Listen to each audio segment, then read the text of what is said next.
Hello, children. Good morning. Welcome to the geography class of ISC class 11. Today, we will start a new chapter, chapter 27, Biodiversity for Sustenance of Mankind. Today is the first day for the chapter. We will discuss from page number 384 to page number 389. First of all, let us go through the objectives of the chapter. In this chapter, we'll study biodiversity and man, biodiversity as a source of food, biodiversity and medicines, pollution control, strategies to reduce air pollution, water pollution, strategies to reduce water pollution, strategies to reduce soil pollution, and at last, we'll study the strategies to reduce noise pollution. In today's class, we will study biodiversity and man, biodiversity as a source of food, biodiversity and medicines, pollution control, and strategies to reduce air pollution. First of all, let us study the technical terms that are related to today's chapter. The first term is biodiversity. The term biodiversity refers to the variety of living organisms. Biodiversity brings together the different species and forms of life that are animals, plants, insects, and others, and their variability, that is to say, their dynamics of evolution in their ecosystems. The second term is sustenance. Sustenance is the means of sustaining life, nourishment, means of livelihood, the process of sustaining, the state of being sustained. Next is civilization. The society, culture, and way of life of a particular area is termed as civilization. Enterprising, ready to undertake projects of importance or difficulty, or untried schemes, energetic in carrying out any undertaking. Innovative, introducing or using new ideas or methods. Natural resources. Natural resources are materials provided by the earth that humans can use to make more complex, that is, human-made products. Examples of natural resources are soil, water, minerals, animals, and vegetation. Primary producers. Primary producer is an organism that produces complex organic compounds like carbohydrates, fats, and proteins using carbon from simple substances such as carbon dioxide, generally using energy from light by the process of photosynthesis. So we can say that the plants are the primary producers. Carbohydrates. Carbohydrates are one of the three main classes of food and a source of energy. Carbohydrates are mainly sugars and starches that the body breaks down into glucose. Biochemical molecules. A molecule produced by or involving chemical reactions in living organisms. There are four main types of biochemical molecules found in our body. They are carbohydrates, lipids, proteins, and nucleic acid. Photosynthesis, the process by which green plants and certain other organisms transform light energy into chemical energy. During photosynthesis, in green plants, light energy is captured and used to convert water, carbon dioxide, and minerals into oxygen and energy-rich organic compounds. Primary consumers. Primary consumers are those members of a food chain that eat producers or plants.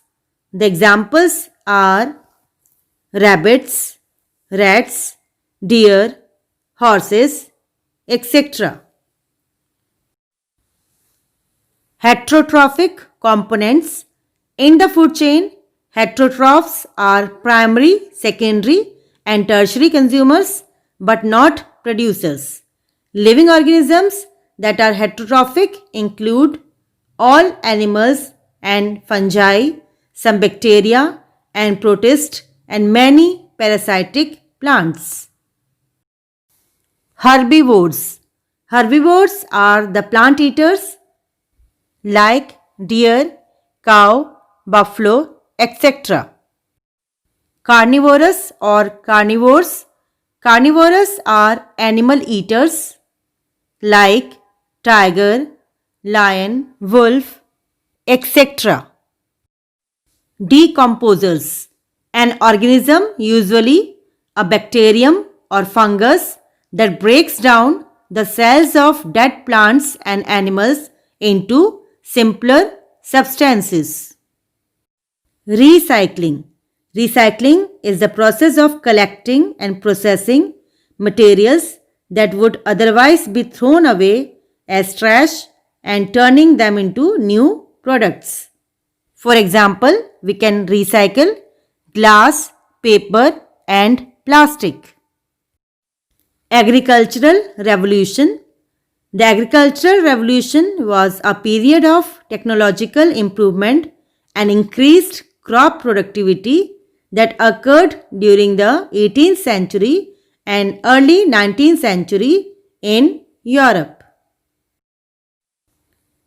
Biodegradable.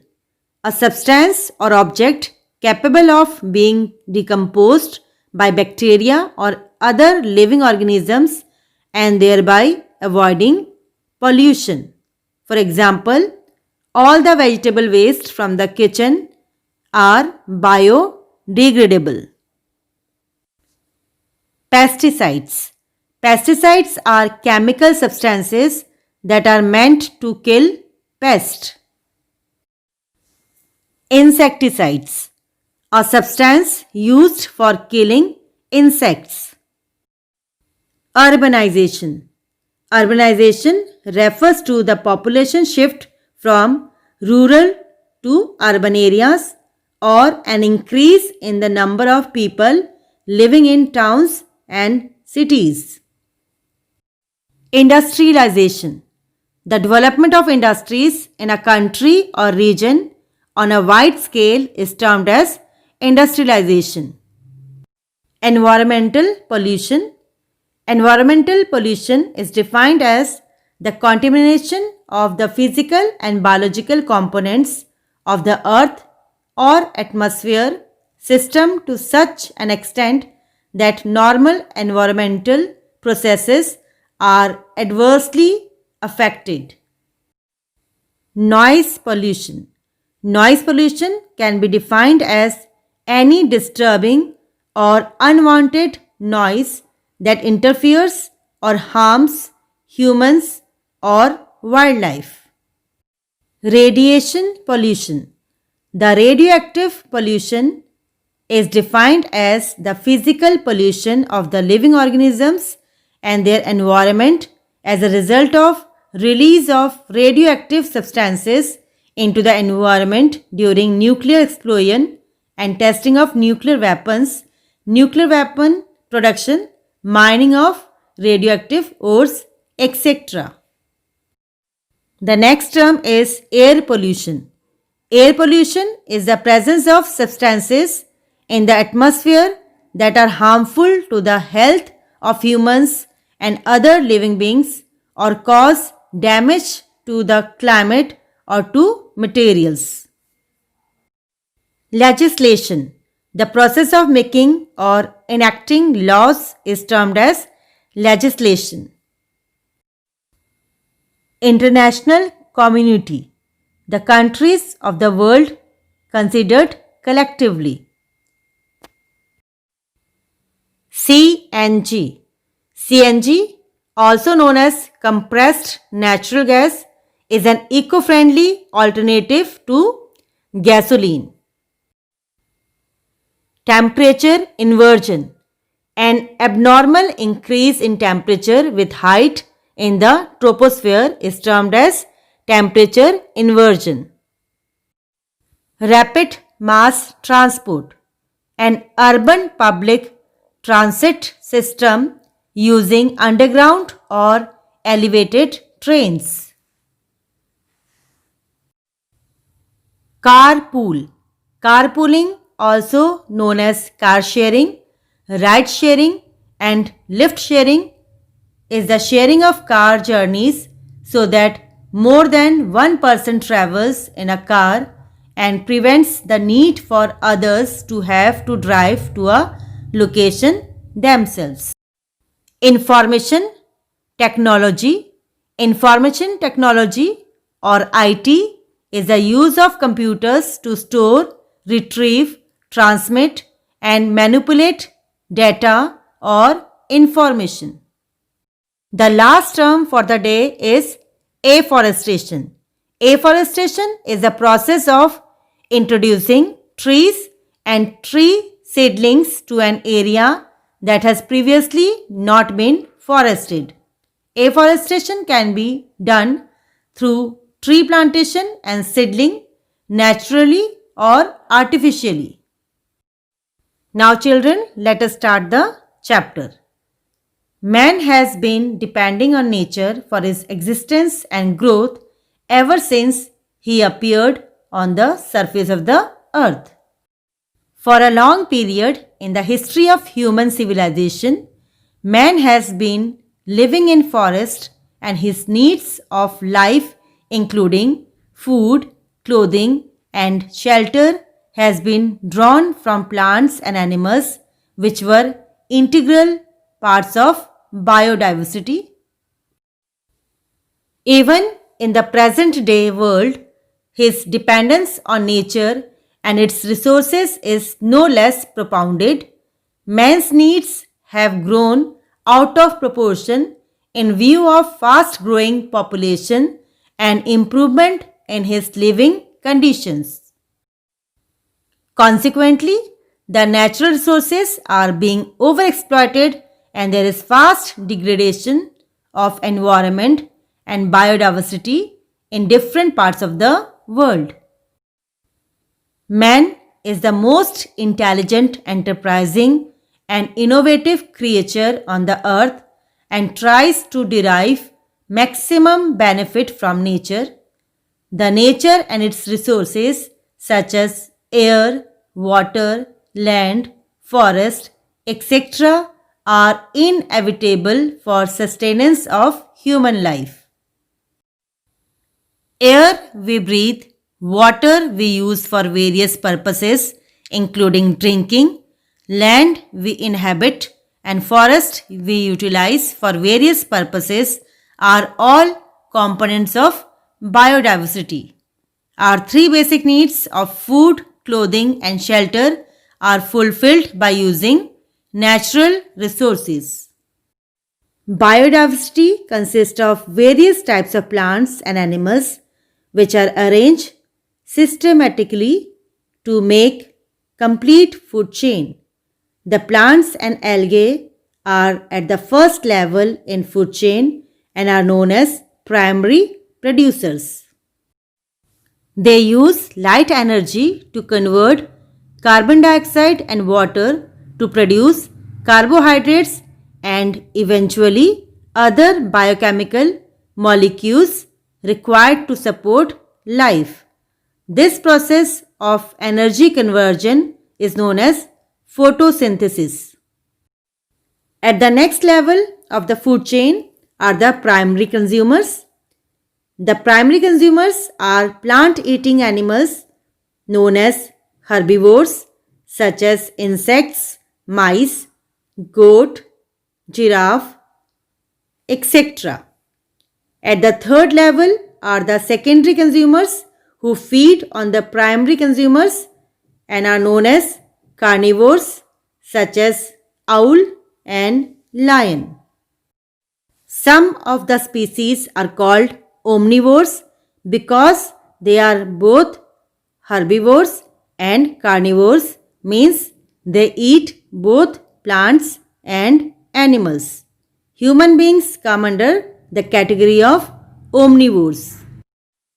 The decomposers, which includes microscopic organisms, worms, insects, and bacteria, feed on the detritus or the decaying organic matter derived from all levels.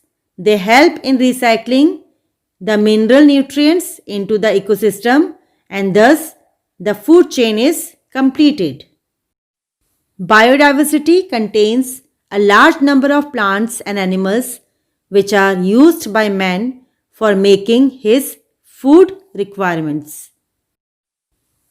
In spite of rapid strides or growth made by man for producing food from plants, only a handful of plants out of a total of about 4,26,752 plants discovered so far are used as source of food like wheat, rice, maize, pulses, millets, and vegetables. These plants provide us much carbohydrates, proteins, vitamins, and other requirements for growth and maintenance of human body. Similarly, various animals provide us meat and milk. Milk forms an important part of our daily food, and we call milk as complete diet.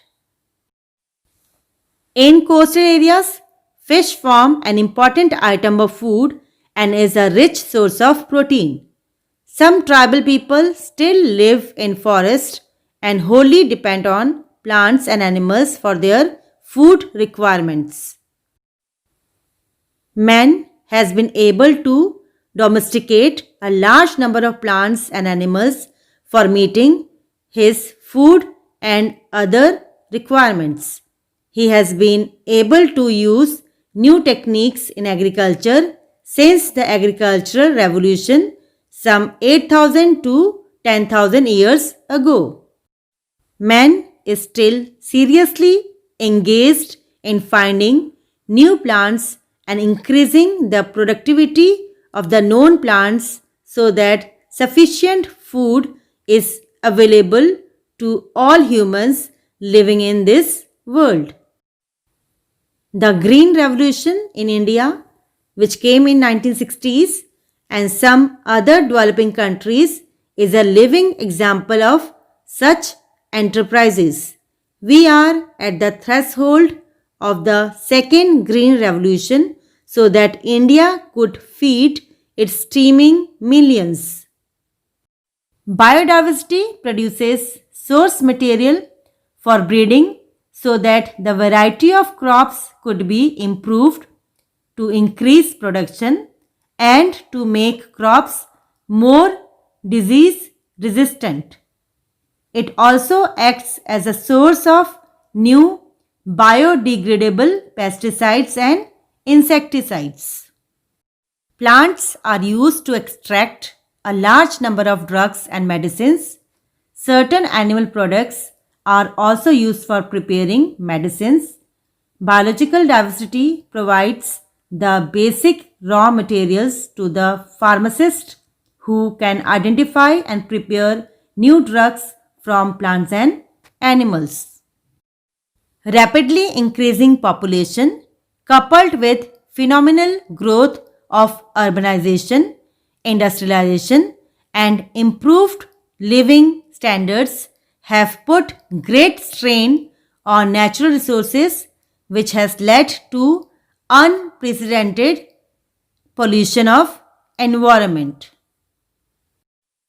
New technologies have given boost to agriculture, industry, transport, etc., which have further accelerated, means speed up, the rate of resource depletion and environmental degradation. All the three components of environment, that are air, water and land, are badly polluted in almost all parts of the world. Besides air, water and land pollution, noise pollution and radiation pollution pose no less serious problems. It is high time that necessary steps are taken to reduce pollution of the environment, and strategies for its improvement are adopted at international level. Now children, will study some of the steps and strategies that should be adopted to control air pollution. The first step we should take is public awareness. Making the public aware of the growing problem of air pollution is one of the sharpest weapons to control air pollution. People have to be educated about the causes and effects of air pollution so that they can appreciate the gravity of the situation and make efforts to save air from pollution. 5th June is observed as World Environment Day to arise awareness about environmental problems among the people. The second step we should take is legislation. All countries of the world should pass legislations to protect environment, and these legislations should be implemented strictly. The United Nations Organization, that is UNO, and World Health Organization, WHO, have made several suggestions to member nations for reducing and controlling environmental pollution. The UN Environmental Conference at Stockholm in 1972 and the United Nations sponsored Conference on Environment and Development at Rio de Janeiro, Brazil in 1992, which is popularly known as Earth Summit, are major steps towards saving the environment. India has made significant provisions in its constitution and has enacted several laws for protection and improvement of the environment. Major laws enacted so far are: first, Prevention of Air and Water Pollution Act 1974 and 1981, Air Pollution and Control of Pollution Act 1981 as amended in 1987. Number 3, Environmental Protection Act 1986, and number 4, the National Environment Tribunal Act 1995.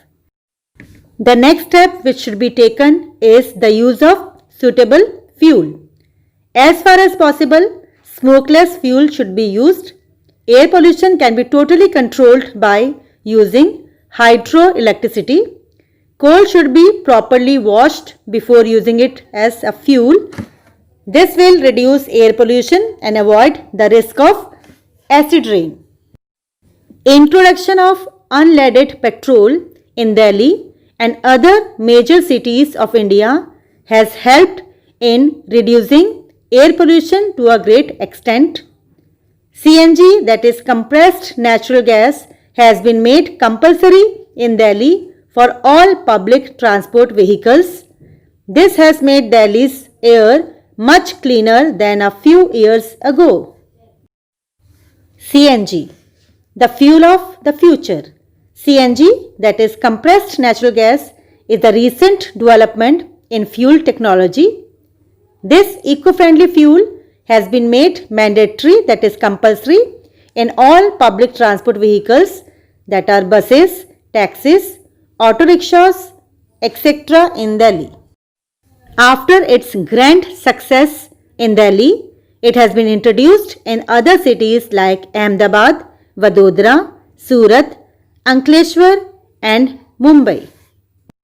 Plans are afoot to cover many more cities so that air pollution by transport vehicles is minimized. The main advantages of CNG are: it is cheaper as compared to petrol and diesel. It is soot free, means it is ash free, gives better mileage, and it prolongs engine life. As per report of Delhi Pollution Control Committee (DPCC), there has been a significant drop of about 15% in the air pollution level in Delhi since the introduction of CNG in Delhi's public transport system. Next, we can use non-motorized transport instead of motorized transport. Non-motorized transport for short distance travel can go a long way to keep the air clean. It is generally assumed that non-motorized vehicles such as bicycles and cycle rickshaws move at very slow speed and cause congestion on the roads, but in reality, a car needs about 4 times as much as space as a bicycle. Thus, walking and using bicycles, cycle rickshaws, and animal-driven carts like horse carts, bullock carts are some of the cleanest options. Most of the European cities are now encouraging the use of bicycles as a means of local transport. In China, even the top officials use bicycle as the chief mode of transportation. Battery-operated vehicles seem to be the best choice in urban areas. However, motorized transport is becoming more popular as modern life becomes fast. Number 5. Proper provision for exhaust of smoke. Industries using coal as a basic fuel should have tall chimneys. This is applicable to coal-based thermal power plants also. If the height of chimneys is above the temperature inversion level, that is at the height of about 1400 meters, then the effect of air pollution on the Earth's surface can be reduced considerably. This aspect is being given a serious thought in India. Singrauli thermal plant, which is located in Madhya Pradesh, has 220 meter tall chimney, which is one of the tallest in India. However, it may be pointed out that construction of tall chimneys reduce pollution at the ground level only. It does not reduce the overall pollution of air. Use of pollution control devices. Use of pollution control devices such as bag filters, gas scrubbers, setting chambers, waste collectors, electrostatic precipitators, etc. should be made mandatory, that is compulsory for industries. These devices can help a lot in reducing air pollution. It is worth mentioning that Singrauli thermal plant has been able to reduce fly ash emission by as much as 99.6% by using electrostatic precipitator. The next step to control air pollution is proper location of industries. Industries should not be located in residential areas. They should be allotted separate open space, preferably out of the city. While locating industries on the outskirts of a city, care should be taken to select such a site from which winds blow for minimum duration of time. This will reduce the flow of smoke and pollutants towards the city, and there will be less damage to health of the city dwellers. The next step that should be taken is multiple use of industrial materials. There should be proper provision for multiple use of industrial materials. For example, residues or leftover of sugar industry can be used for generating electricity and for preparing alcohol. The largest pollution is caused by chemical industries. Proper use of secondary products along with primary products can reduce air pollution to a great extent. The next important step that should be taken to control air pollution is improvement in transport system. The existing transport system must be improved if we really want to reduce air pollution. Coal-based railway engines must be replaced by electric engines. Indian Railways have done a commendable job in replacing coal-based steam engines by diesel and electric engines. Even diesel engines cause considerable air pollution. Thus, the best option is to introduce electric engines in the railway transport system. In road transport, improvement in vehicles and fuel quality can go a long way in reducing air pollution. The transport system in big cities should be managed in such a way that traffic moves at an optimum speed without causing traffic jams. As far as possible, public transport system should be strengthened so that people are not forced to use their individual vehicles. For smooth running of the urban road traffic, rules pertaining to traffic should be properly framed and strictly followed. Synchronization of traffic lights and building of flyovers can help a lot. Rapid mass transport, that is RMT, can be of great help in solving the twin problem of transport and pollution. The recently introduced metro rail in Delhi holds great possibilities in this regard. Many towns can be saved from vehicular pollution by constructing bypass roads so that traffic does not enter the town. If at all personal vehicles are to be used, then carpool system is very good option. For example, if the place of residence and the place of work is the same, then 3-4 persons can travel in the same car. This will reduce transport expenditure and pollution to a great extent. The next very important step that should be taken to control air pollution in today's world is the use of information technology. Modern information technology is emerging as a great force in many spheres of the present day life, including traffic management and safeguards of environment. For example, electronic toll collection system linked to central data banks enables vehicles to pay toll charges without stopping at the checkpost. Internet can be widely used for air and railways reservation, thus totally avoiding travel to the airports and railway stations. One can sit at home and book a ticket of airways or railways by using his or her mobile through internet. Telephones, internet and other devices should be used instead of visiting personally. Afforestation. Afforestation means growing new plants and trees. Afforestation is very important in view of increasing deforestation.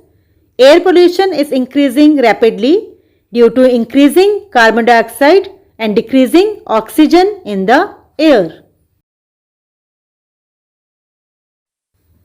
Plants consume carbon dioxide and release oxygen and help in maintaining the natural balance of major components of air.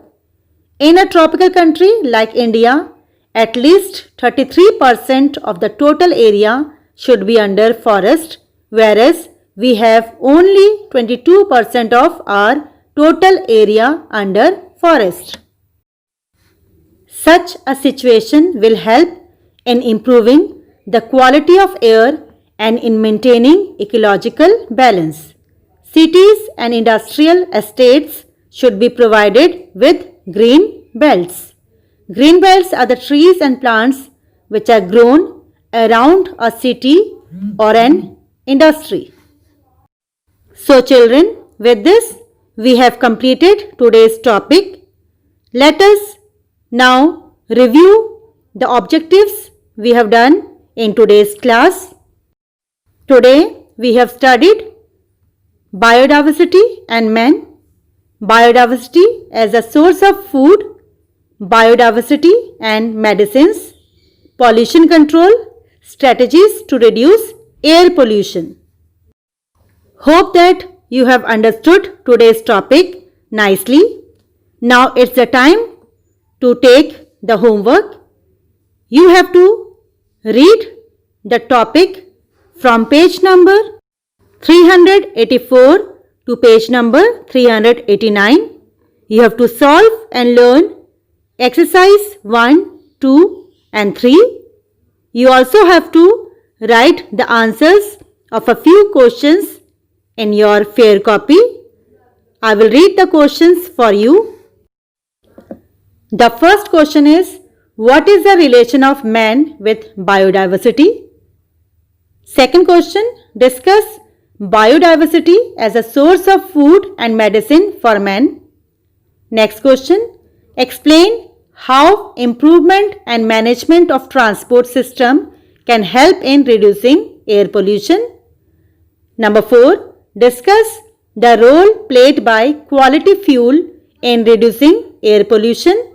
Number 5, how can proper location of industries help in reducing air pollution in urban areas? And the last question is, information technology is very effective device in controlling air pollution. Illustrate. Children, you must see the school videos uploaded in YouTube whose links are given to you. We will very soon meet in the next video with a new topic. Till then, keep exploring, be safe and sound. Thank you.